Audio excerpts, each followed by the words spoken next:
আপনাদের স্বাগত জানাই আমি আমার কথা শোনার জন্য। সম্ভবত এবারের নির্বাচনে ধর্মের ব্যবহার, আল্লাহর যে মহান নাম বা মহত্ব, সেটার ব্যবহার আগে কখনো হয়নি। এবং ধর্মকে ব্যবহার করে, ইসলামকে ব্যবহার করে, মহান আল্লাহ তাআলাকে ব্যবহার করে যে মিথ্যাচারিতা চলছে, সেটা অভাবনীয়।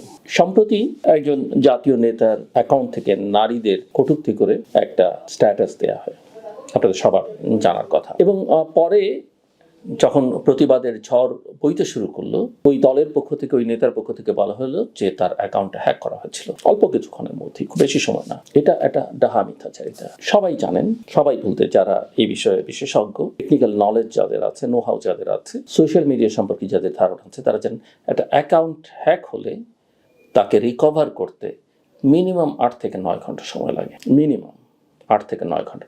এত দ্রুত কীভাবে অ্যাকাউন্ট হ্যাক হয়, অ্যাকাউন্টটা উদ্ধার হলো, আমার মাথার মধ্যে আসে না। কিন্তু তারা এই বয়ান চালিয়ে যাচ্ছেন। তারা এই বয়ানও এখন হাজির করছেন যে স্বাধীনতার ঘোষণা করেছিলেন কর্নেল অলি আহমেদ চট্টগ্রাম থেকে। ওই নেতা জামায়াত ইসলামের আমির মিস্টার শফিকুর রহমান কথা বলছেন। অথচ কর্নেল অলি তার গোটা জীবনভর নিজে বলেছেন কোথায় দাঁড়িয়ে, কখন তৎকালীন মেজর জিয়া স্বাধীনতার ঘোষণা করেছিলেন, কখন তিনি বলেছেন উই রিভল্ট। মিথ্যাচারিতার, অসততার একটা সীমা থাকা উচিত।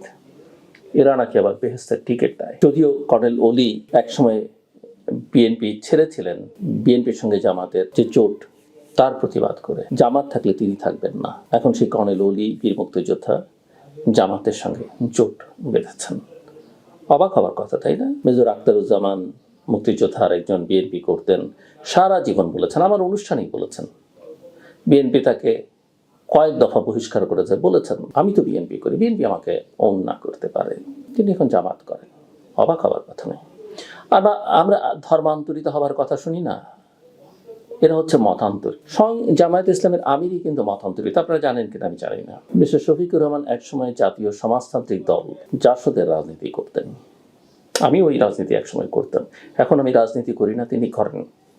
তিনি জাসদ থেকে জামায়াত ইসলামী হয়েছেন এবং জামায়াতের সর্বোচ্চ পদে এখন তিনি আসেন। নারীদের নাকি সব সুযোগ সুবিধা অধিকার জামায়াত ইসলামীতে আছে। আমার কিন্তু জামায়াত নিয়ে কোনো কথা বা বিরোধিতার জন্য, বিরোধিতা করবার জন্য আমি এখানে কথা বলছি না। আমি জাস্ট যা হচ্ছে সেটার বর্ণনা। জামাতের কোনো নারী, এই যে এত নারী সদস্য তাদের আছে, একথা ঠিক। নারীদের যে কাঠামো, স্ট্রাকচার, সেখানে তারা আছে। কিন্তু জামাতের কেন্দ্রীয় নেতৃত্বে, জামাতের আমির হওয়া, নায়েবে আমির হওয়া কোনো সুযোগ কোনো নারীর নেই। অথচ অবশ্য জামাত যারা করেন বা জামাতের নেতাদের, কর্মীদের স্ত্রীদের বা সহধর্মিণীদের সে আকাঙ্ক্ষা হয়তো নেই, বা থাকলেও জানবার কোনো সুযোগ নেই। এবং আমার মনে আছে জামায়াত ইসলামীর সাধারণ সম্পাদক, মহাসচিব বা নায়েবে আমির, যে নামেই ডাকা হোক না কেন, আলী হাসান মোহাম্মদ বোজাহিদ, যিনি একসময় সমাজ কল্যাণ মন্ত্রী ছিলেন বিএনপি জামাতের যখন জোট ছিল, এবং পরবর্তীতে তিনি যুদ্ধাপরাধের অপরাধে অভিযুক্ত হয়ে মামলায় দণ্ডিত হয়ে যার মৃত্যুদণ্ড হয়েছে, তার একবার ইন্টারভিউ করবার সুযোগ হয়েছিল। তৃতীয় মাত্রা শুরুর দিককার কথা। আমি তাকে এই প্রশ্নগুলো করেছিলাম এবং প্রশ্ন করেছিলাম, এই যে জামাত নারী নেতৃত্বের বিরুদ্ধে বেগম খালেদা জিয়ার সঙ্গে তার নেতৃত্ব মেনে এই যে জোটের রাজনীতি কেমন লাগে? আপনারা ইউটিউবে গেলে দেখতে পাবেন সেই পর্ব। অনেকের কাছে সেটা খুব ইন্টারেস্টিং পর্ব, সম্ভবত 58 নম্বর পর্ব, তৃতীয় মাত্রা। সো এর কোনো সুযোগ নেই। জামাতের পক্ষে এমন কথা শোনা যাচ্ছে বা এমন কথা বলা হচ্ছে, তারেক রহমান বিএনপির চেয়ারম্যান, তার কোনো স্বপ্ন নেই। তিনি কথার কথা একটা বক্তৃতায় বলেছেন, আমি স্বপ্ন দেখি না, আমার প্ল্যান আছে। এটাকে এখন নিয়ে কথাবার্তা বলা হচ্ছে যে তারেক রহমানের কোনো স্বপ্ন নেই।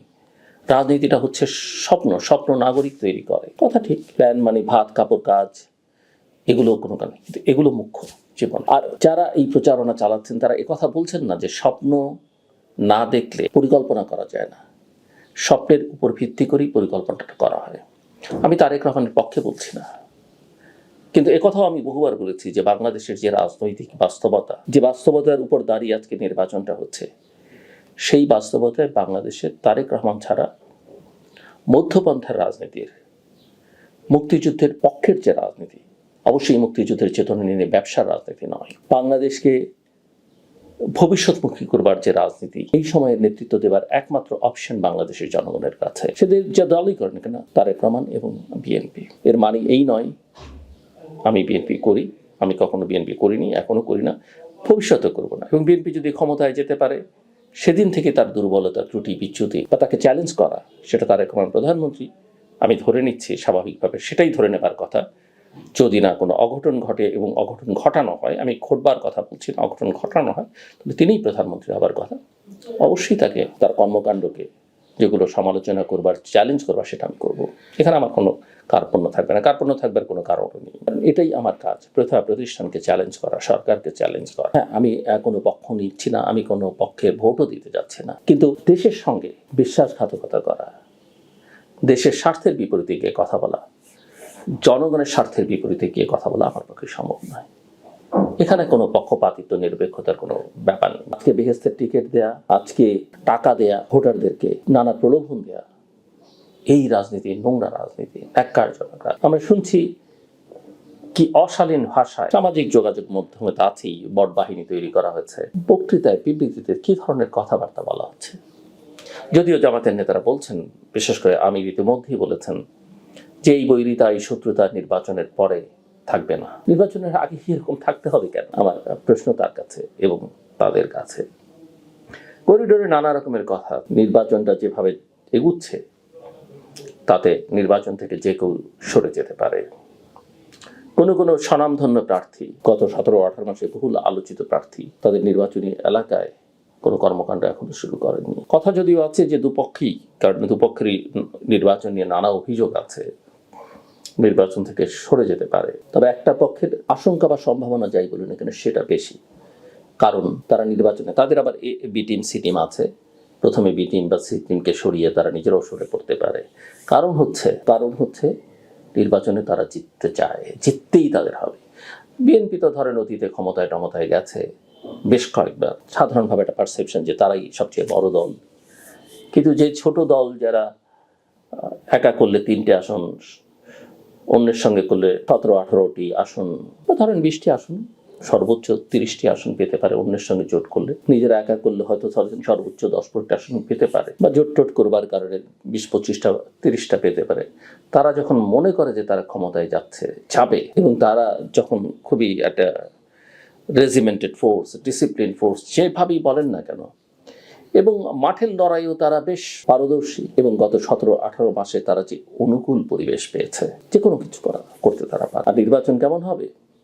এই নির্বাচন সম্পর্কে আমাদের গতকালকের শো বা আজকে সকালে যেটা পুনঃপ্রচারিত হয়েছে, সেটা যারা দেখেছেন তারা দেখবেন যে বাংলাদেশের নির্বাচন ব্যবস্থা সংস্কার কমিশনের প্রধান ডক্টর বদিউল আলম মজুমদার, যিনি জাতীয় ঐকমত্য কমিশনের একজন অত্যন্ত গুরুত্বপূর্ণ সদস্য, তিনি বলছেন যে নির্বাচন কমিশন আসলে অনেক ভুল ত্রুটি ইতিমধ্যেই করেছে। তার কাউন্টারপার্ট যিনি ছিলেন তিনিও বলছেন, সরকারের নিরপেক্ষতা নিয়ে প্রশ্ন তুলেছেন, নির্বাচনী ব্যবস্থা নিয়ে প্রশ্ন তুলেছেন। এরকম একটা ব্যবস্থার মধ্যে, এবং পত্রপত্রিকায় আরও নানা খবর আছে, এখান থেকে ওখান থেকে সন্ত্রাসীরা ঢুকে পড়েছে, জঙ্গিরা ঢুকে পড়েছে। আমি নিজে জানি না, আমি পত্রপত্রিকার সূত্র ধরে বলছি। সামনের দিনগুলো বাংলাদেশের জন্য অত্যন্ত কঠিন। নির্বাচন না হলে, নির্বাচনের দিন, নির্বাচন হলে, নির্বাচনের পরে খুবই কঠিন দিন। এটা সামলানো সবার জন্য কঠিন হয়ে উঠবে, কেননা স্টিয়ারিংটা এখনো পুরোপুরি অশুভ শক্তির নিয়ন্ত্রণে। আমার কথা শোনার জন্য তাদের অসংখ্য ধন্যবাদ। ভালো থাকবেন।